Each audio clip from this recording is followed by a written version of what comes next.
And next up is Ed Gaudet.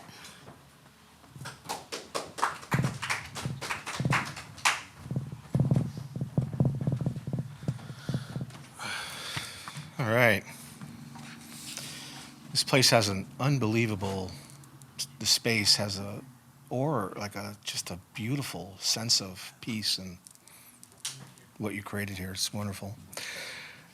I read a lot of haikus, which you probably don't know because I never read them, but I'm going to read one today because I found it and I thought it was funny.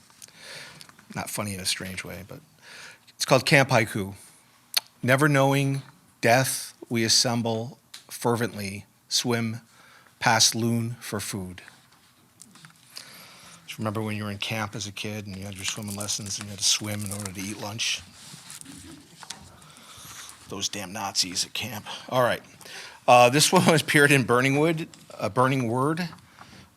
in April of this year. It's called A Romance Tonight. In the crisp death of summer, a cat falls from a broken branch. The moon sings, amused by paw, half crushed under the stars of a passing car. Vacant children drive purposely through the blaze maze of gilded cul-de-sacs, scattered with condoms and crushed fireball nips, numb to clouds adulting overhead. Outside the bar, a couple try to kiss for the first time. On the fire escape, some woman hums anxiously, sweeping. Waiting, I stare into my scotch as the glow from an RCA television and smells of ammonia suffocate the pub. Above the bar, the moon reflects a rooftop coop. The pigeon sits upright in its wired grave, cooing as the priest doubles over. Okay. Probably like you, I have a lot of projects going at once, right? I'll have a little ADHD to us. This one I started at the onset of the pandemic, which was a small project to write a poem for every year of my life.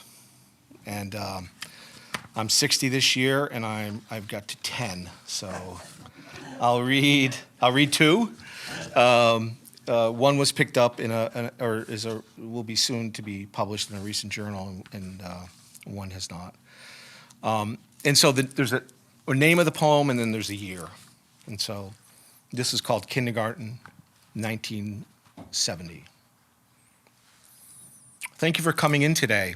I felt this had to be, I'm just not sure how to tell you, but this may be from trauma of loss.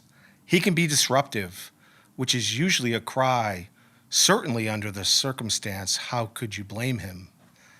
Anyone who lost a mother so young, to have been there witnessing the horror, violent death as she parachuted into a congregation, which I had to actually look up.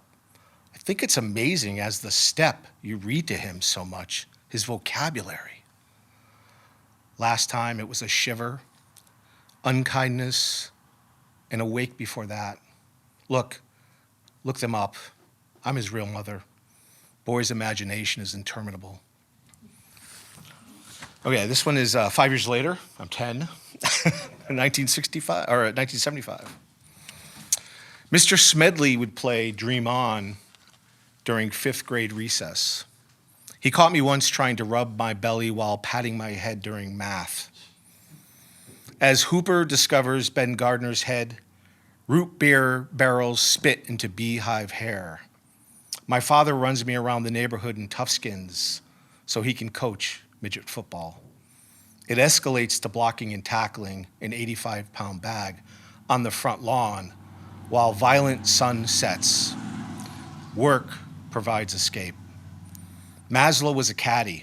$6 pull carts, $8 carry plus tip, buys a shitload of stuff. Double kangaroos for 36, self-actualized at the turn. The world reveals itself to a paperboy. Collecting puts you on the inside. Atheist, adulteress, alcoholic. We could cure cancer or murder squirrels for a Briggs & Stratton 7-horsepower go-kart. Body temp red splayed over glare white snow. Hit it again. Coat's too thick. How wondrously supercilious and fractious. I deliver papers and I shoot squirrels. Thank you.